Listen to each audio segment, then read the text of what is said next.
Olá, tudo bem? Hoje nós vamos fazer um estudo que vai revolucionar a sua vida e vai levar você para muito mais perto de Deus. O tema de hoje, a Igreja Verdadeira. Você nunca estudou um assunto assim na Bíblia. Eu quero te perguntar, será que a Bíblia fala qual é a Igreja Verdadeira? Com certeza ela fala, e fala muito mais do que isso. Primeiramente, você precisa saber qual é a definição de igreja de acordo com a Bíblia. De acordo com a Palavra de Deus, igreja tem dois significados. Vamos conversar muito seriamente sobre esta definição, porque após essa definição você vai saber como entender melhor esse assunto. Então vamos conversar bem mais perto. Duas definições de igreja. Primeira definição, cada indivíduo é uma igreja. Eu e você. Você é uma igreja, eu sou uma igreja. A Bíblia diz, vós sois o templo do Espírito Santo.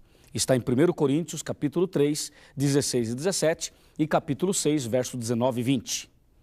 Cada indivíduo, repito, é uma igreja. Portanto, você pode fazer o seu culto aonde você quiser. Em casa, na rua, num passeio, embaixo de uma árvore, na praia, num hotel, aonde você quiser. Porque o seu corpo é o templo do Espírito Santo. Esta é a primeira definição de igreja. A segunda definição é denominação. O que é uma denominação? É quando vários indivíduos que acreditam em Deus da mesma maneira, que têm a mesma fé, quando estas pessoas se reúnem para cantar, orar, ler a Bíblia. Então ali nós temos um grupo de indivíduos que comungam da mesma fé. E aí isto constitui uma denominação. E aí vem os nomes que você tem visto por aí em cada esquina. Portanto, biblicamente nós temos duas definições, indivíduo e denominação. A pergunta é a seguinte, todas as denominações são verdadeiras? E todas as pessoas serão salvas, mesmo que não estejam frequentando nenhuma dessas denominações? De acordo com a palavra de Deus, de acordo com o livro de São Mateus, capítulo 7, versículo 21, nós lemos que nem todo aquele que diz Senhor, Senhor, vai entrar no reino dos céus. Nem todo aquele que usa a Bíblia, nem todo aquele que fala do nome de Jesus, nem todo aquele que canta, que ora e enfim, nem todos que estão aí nas denominações entrarão no céu. A Bíblia é clara, só vai entrar no céu quem guarda os mandamentos de Deus. E claro, quem aceita Jesus como Salvador pessoal. Mas a pergunta continua, todos os caminhos levam a Deus?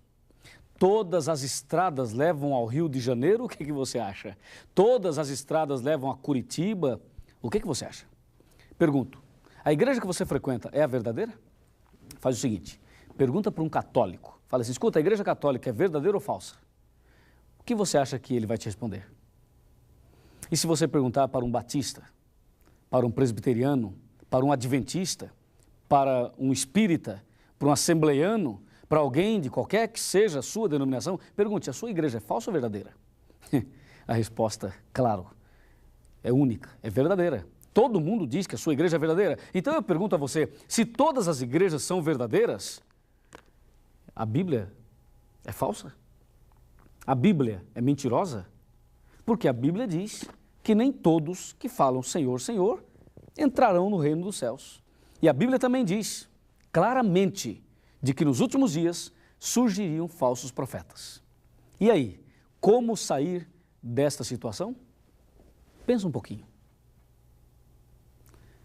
A palavra de Deus nos dá a saída, nos responde estas perguntas.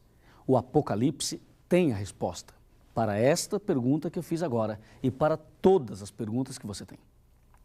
Vamos dar uma passada através da história, através dos séculos, e vamos ver, não só na Bíblia, como também na história, a Igreja de Deus, a Igreja verdadeira.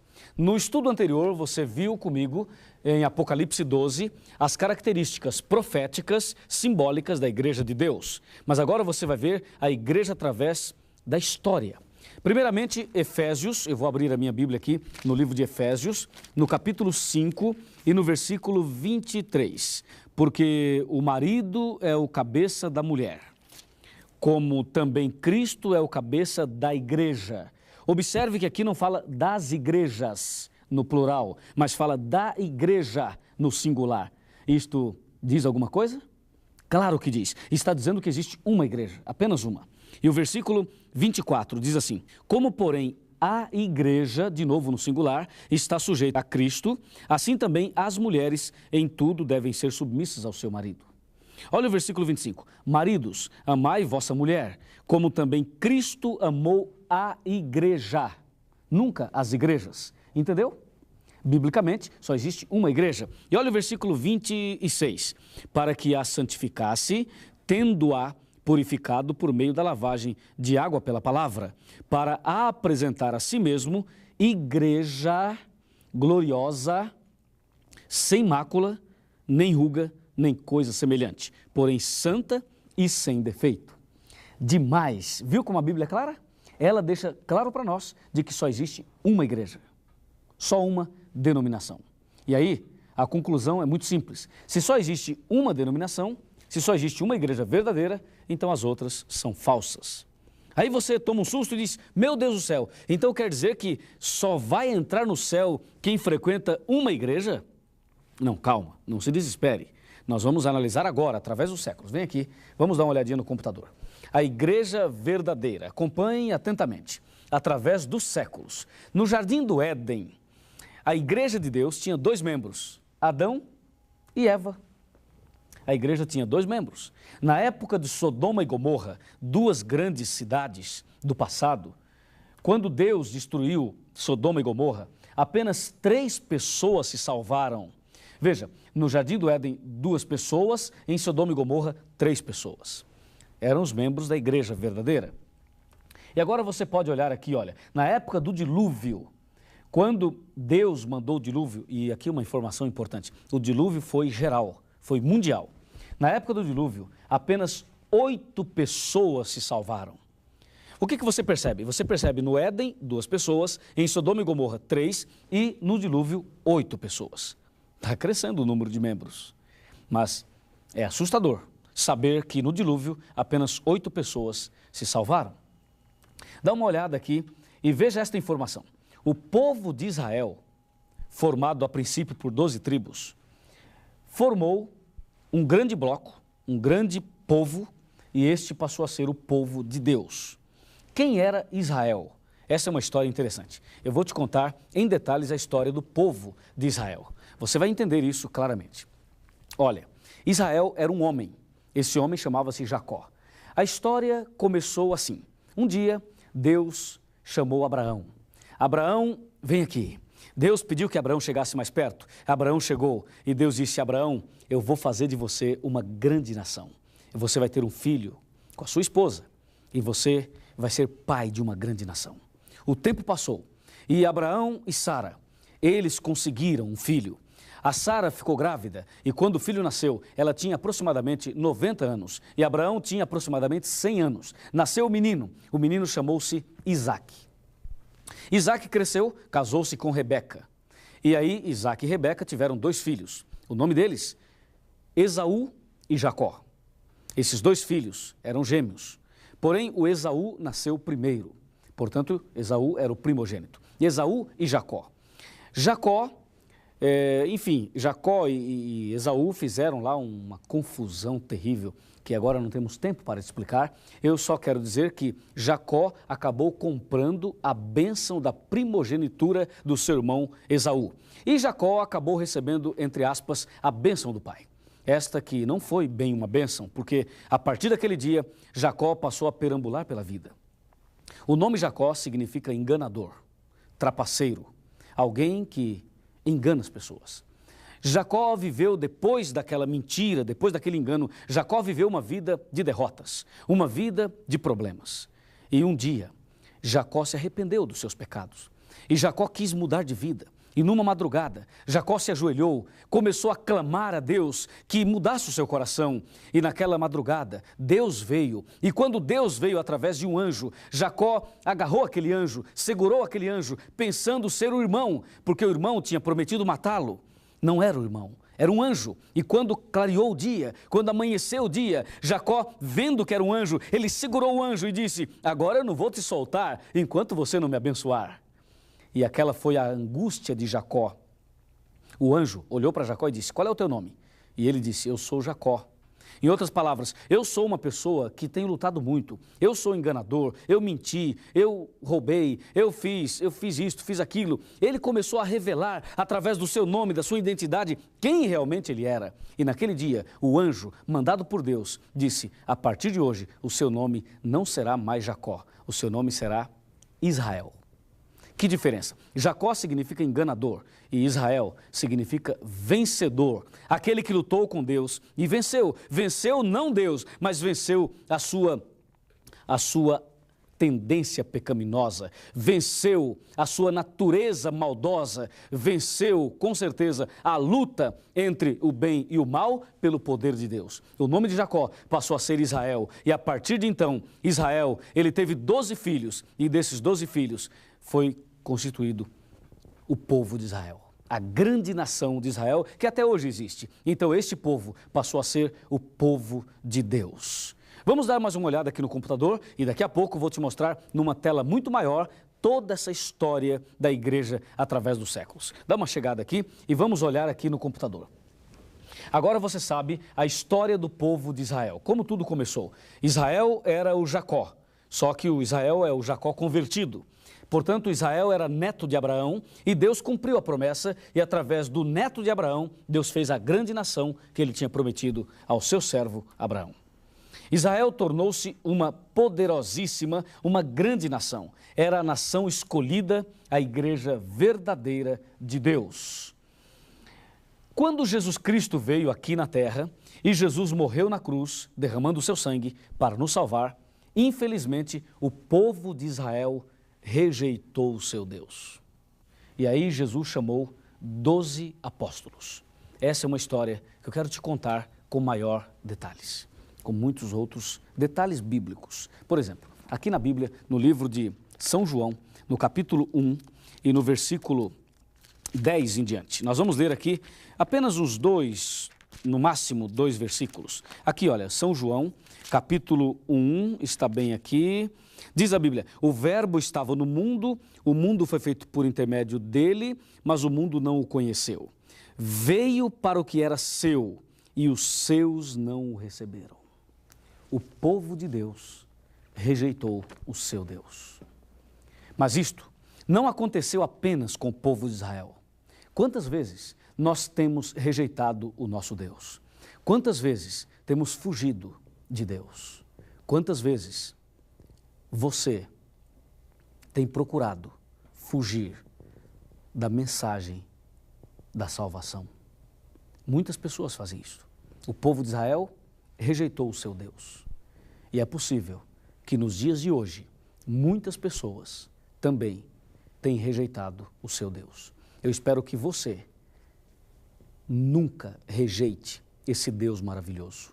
E ao entender melhor a igreja verdadeira, eu espero que você não caia no erro do povo de Israel, que rejeitou definitivamente o seu Deus. E hoje, o povo de Deus não é mais o povo de Israel. Hoje o povo de Deus está espalhado em toda a face da terra.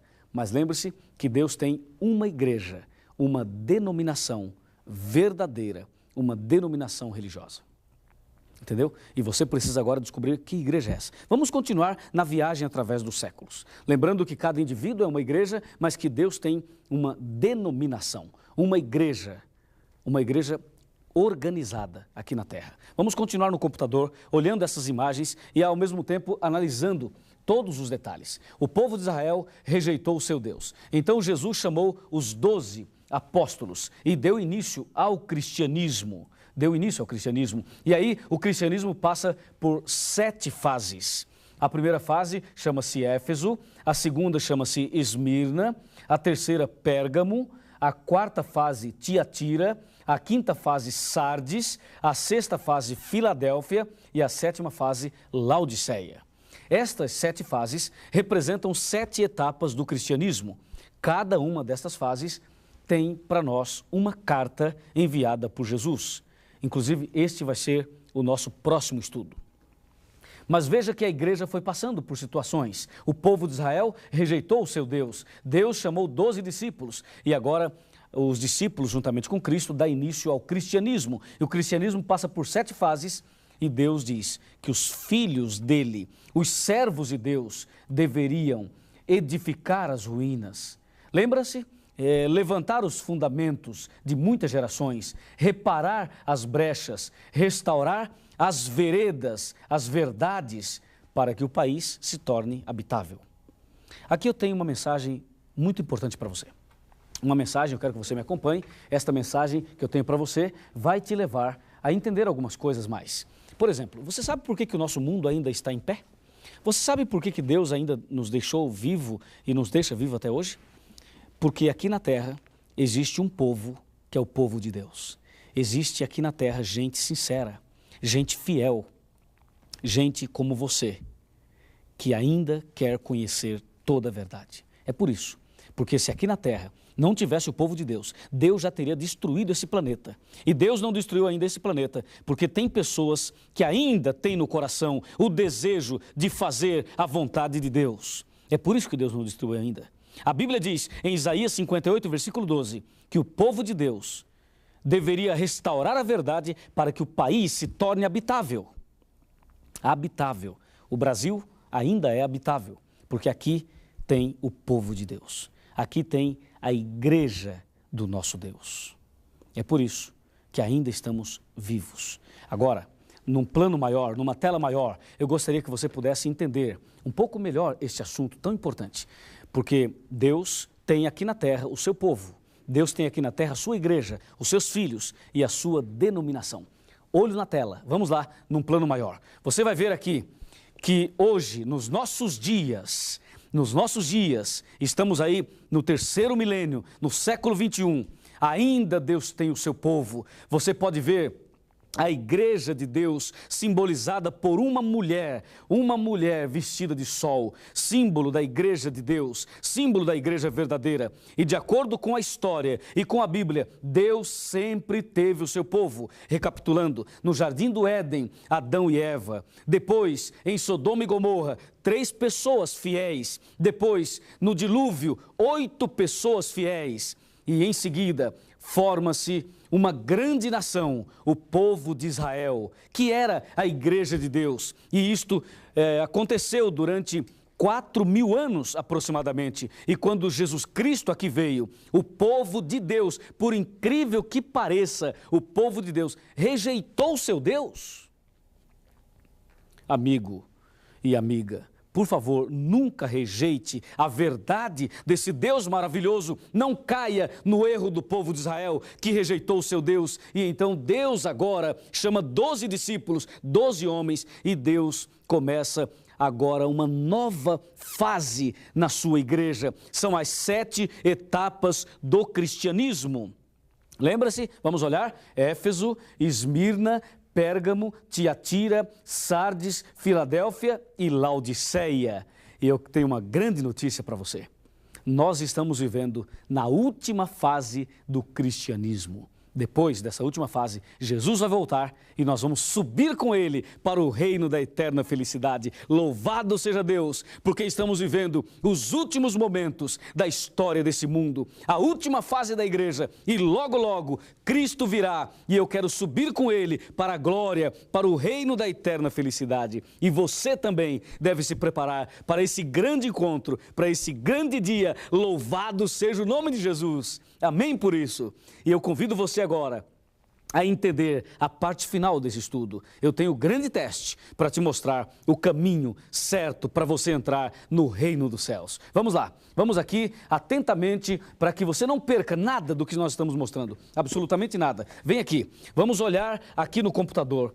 E você já sabe que existe uma igreja, uma denominação simbolizada por uma mulher vestida de sol. E de acordo com a Bíblia, existem 2 caminhos, o estreito e o largo, o certo e o errado, Deus e o diabo. Veja, luz e trevas, olha aqui, ó, Abel e Caim, veja aqui, verdade e mentira, e ainda você vê salvação e perdição. E aqui você tem justos e aqui você tem ímpios. Ali trigo e aqui joio. Ali no caminho certo você tem as ovelhas e no caminho errado os bodes. No caminho certo o selo de Deus e no caminho largo o selo do diabo. No caminho certo está Apocalipse 12, a igreja verdadeira, e no caminho errado, Apocalipse 17. Só existem dois caminhos. Ou você está no certo ou no errado. Ou a sua igreja é verdadeira ou falsa. Ou você está no caminho da salvação ou da perdição. Ou você é luz ou você é trevas. Ou você vive no caminho de Deus, no caminho da luz, ou no caminho do diabo, que é o caminho das trevas. Ou você é uma ovelha ou um bode. Ou você está no caminho estreito ou no caminho largo, ou você é trigo ou você é joio, ou eu estou salvo ou perdido, ou a minha igreja é certa ou é errada, ou a sua é certa ou a sua é errada. Não existe meio termo, amigo. Não existe. Só existe um caminho. Qual a definição de igreja? Você lembra? Agora você olha aqui. Igreja, denominação, é a primeira definição. A segunda é igreja, indivíduo. Agora escute, eu quero que você veja e escute atentamente isso aqui, olha. Deus tem filhos em todas as denominações, porém, nem todas as denominações são igrejas de Deus. Veja agora, Jesus disse, eu sou o bom pastor. E Jesus conhece as suas ovelhas. Ele diz, eu sou o bom pastor. Jesus Cristo é o nosso pastor. Que bênção, que maravilha. E ele diz claramente, eu conheço as minhas ovelhas. Isto significa, olha para mim, Jesus conhece você. Jesus sabe tudo sobre você. E ele está muito ansioso em habitar no seu coração, em levar você para o caminho certo. Tenha certeza disso. Você é a coisa mais linda que Deus tem. Ele fala, eu sou o pastor e você é a ovelha. Eu também sou a ovelha. E Ele quer nos conduzir pelo caminho certo. Olha aqui, Jesus te conhece. Jesus sabe tudo sobre você. Mas Ele ainda afirma, eu tenho outras ovelhas não deste aprisco. Eu tenho outras ovelhas, quer dizer, eu tenho outros filhos. Outros filhos não deste aprisco, significa não desta igreja, significa, olha para cá, que Jesus tem filhos na igreja adventista, na igreja católica, na Assembleia de Deus, na congregação cristã, nas testemunhas de Jeová, ele tem na Universal, ele tem na Batista, ele tem na Metodista, ele tem na Quadrangular, ele tem em todas as denominações, até no Espiritismo, existem pessoas que pertencem a Deus. E talvez você esteja em algumas dessas igrejas, ou em outra igreja que eu não mencionei aqui, quem sabe na igreja dos Mormons, ou quem sabe você não frequenta igreja nenhuma. Não se preocupe, você é de Deus também. Diga amém. Você é uma pessoa importante, Deus ama você e Jesus considera você um filho querido por quem Ele veio para morrer, Ele morreu e virá para te buscar para levá-lo para o céu. Não é bom? É ótimo. Olha aqui. Ele diz, eu tenho outros filhos, não desta igreja. Isso significa que os filhos de Deus estão em todas as igrejas. E diz a Bíblia que um dia Jesus vai reunir os seus filhos, todos os filhos. Ele vai reunir todos eles numa só igreja. Por isso, diz a Bíblia, haverá um rebanho, haverá uma denominação, uma igreja e um só pastor. E esse pastor é Jesus Cristo. É isso aí. Ele quer fazer isso. Não há dúvida de que hoje os filhos de Deus estão espalhados nas mais variadas denominações.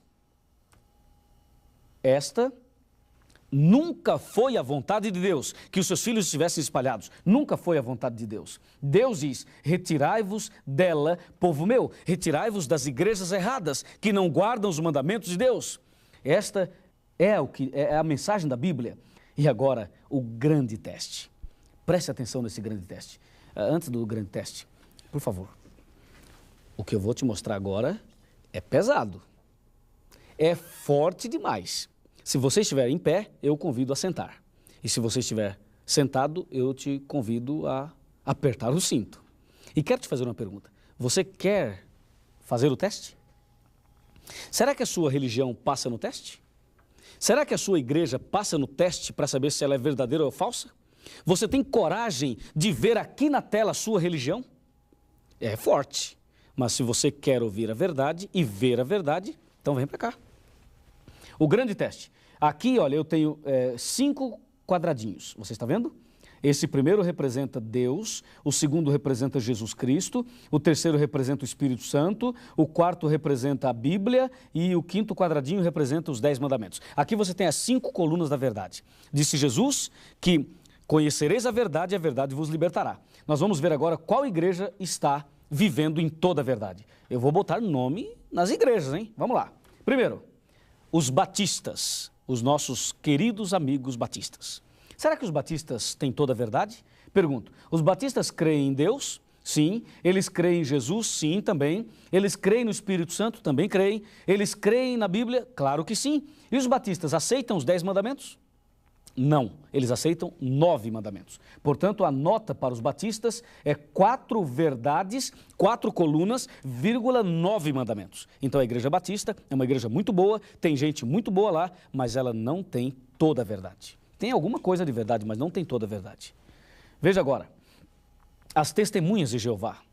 As testemunhas de Jeová, será que eles creem em Deus? Sim, eles creem em Deus. E em Jesus Cristo? Aí é um problema. Eles acham que Jesus foi criado, acham que Jesus é uma criatura e não um criador. Então eles já tropeçam aí. E o Espírito Santo também. Eles acham que o Espírito Santo é uma força, é a força ativa de Deus e não acreditam no Espírito Santo como pessoa.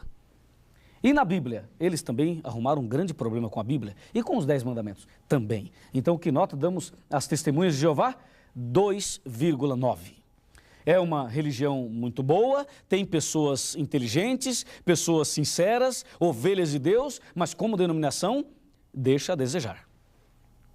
Veja essa agora, a Igreja Católica. Muitos dizem que é a primeira que existiu, a mais importante, a verdadeira. Vamos ver, a Igreja Católica crê em Deus? Sim, ela crê. E em Jesus? Também. E no Espírito Santo? Também. E na Bíblia? A Bíblia é um problema. Lembra-se que eles acrescentaram 7 livros e acrescentaram textos, capítulos em Daniel e também no livro de Esther. Portanto, a Igreja Católica tropeça na 4ª coluna e na 5ª coluna nem se fala. Os 10 mandamentos, eles mudaram totalmente os 10 mandamentos. Mexeram em 2 dos 10 mandamentos. Que nota damos à Igreja Católica? Damos 4,8. Eles aceitam 4 colunas e 8 mandamentos. A próxima igreja, os mormons, Igreja de Jesus Cristo dos Santos dos Últimos Dias, os mormons. Vamos ver, eles creem em Deus, em Jesus, no Espírito Santo, na Bíblia e nos 10 mandamentos. Vamos ver que nota nós temos aqui. Nós temos 3,9. Por quê? Porque eles não creem somente na Bíblia, mas tem o livro de Mormons. E agora você vê aqui. As igrejas tradicionais, como metodistas, presbiterianas e assim por diante, eles aceitam 4 colunas e 9 mandamentos, 4,9. O que dizer da Igreja Adventista do 7º dia? A Igreja Adventista crê em Deus? Sim, ela crê em Deus. E em Jesus também? E no Espírito Santo? Claro que sim, nós também cremos. E na Bíblia também? E nos 10 mandamentos? Claro que sim. Que nota damos à Igreja Adventista? Para a glória de Deus, damos nota 5, nota total. A Igreja Adventista aceita toda a verdade. E tem mais.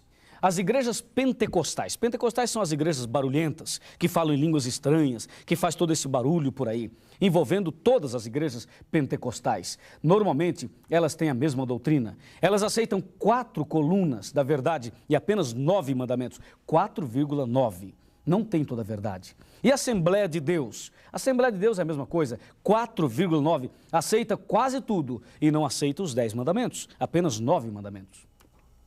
E o que dizer da Congregação Cristã do Brasil? É a mesma coisa, apenas 4 verdades eles aceitam e 9 mandamentos, 4,9. E o que dizer dos espíritas?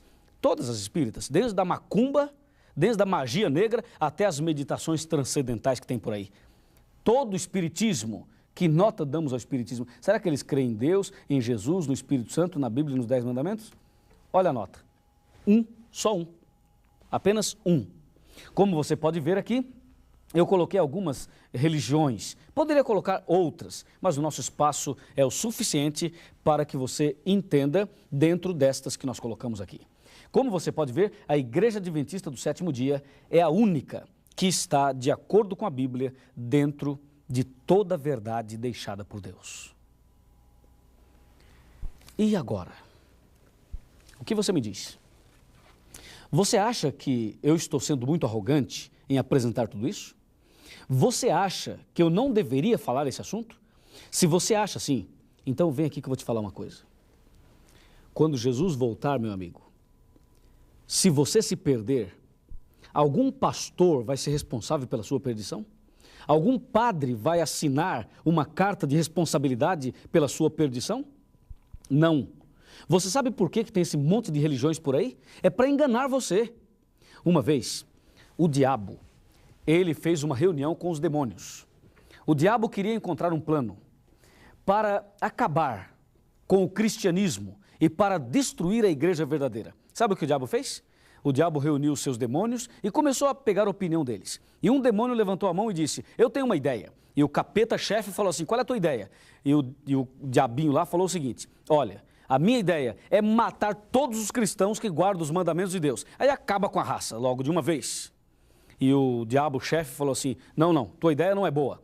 Na Idade Média, nós matamos cristãos. E quanto mais a gente matava, mais pessoas se convertiam. Então a tua ideia não funciona.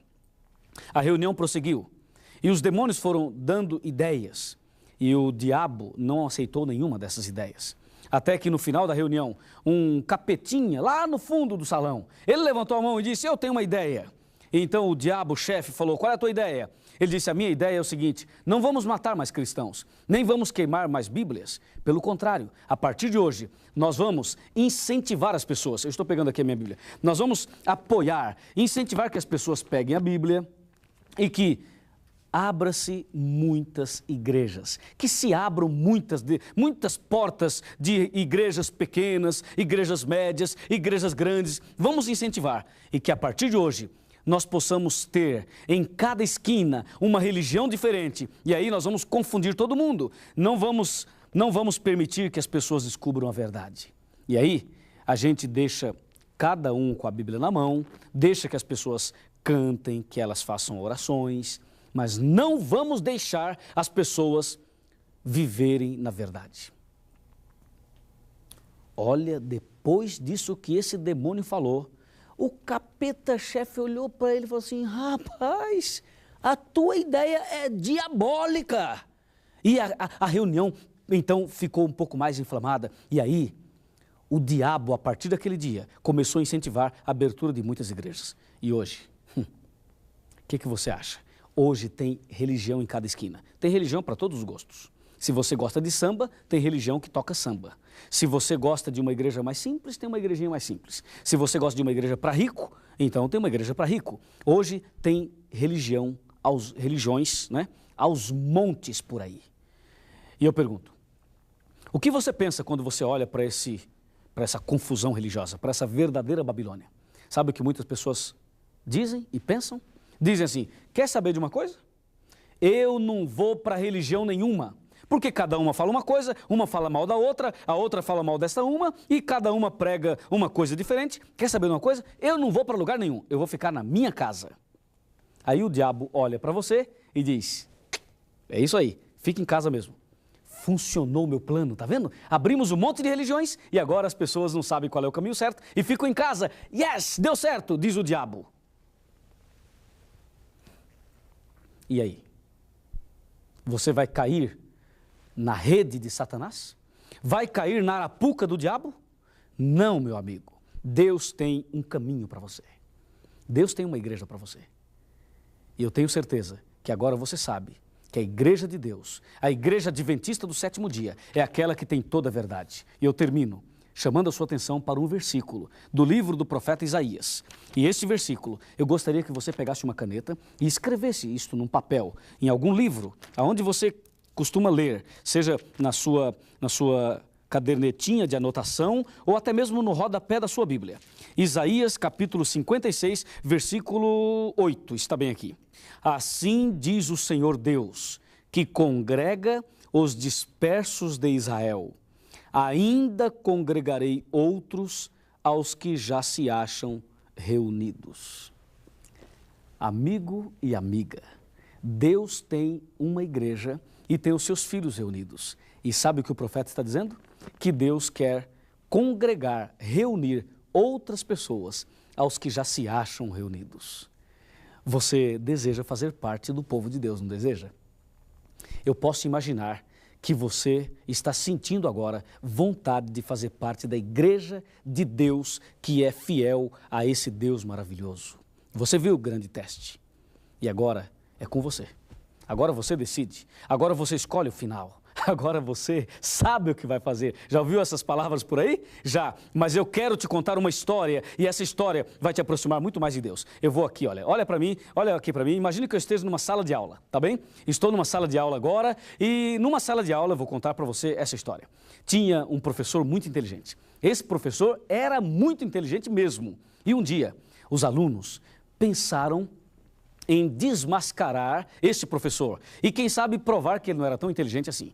E aí, um garoto, aqueles alunos bem terríveis, ele pegou alguma coisa e colocou na mão. E ele escondeu as suas duas mãos aqui atrás. E ele disse: professor, se o senhor é tão inteligente, adivinha o que eu tenho na minha mão? E o professor pensou, abaixou a cabeça, andou para cá. Depois o professor voltou, andou para cá novamente. Pensou, pensou e pensou. E aí o professor olhou bem nos olhos do aluno e disse assim: eu já sei a resposta.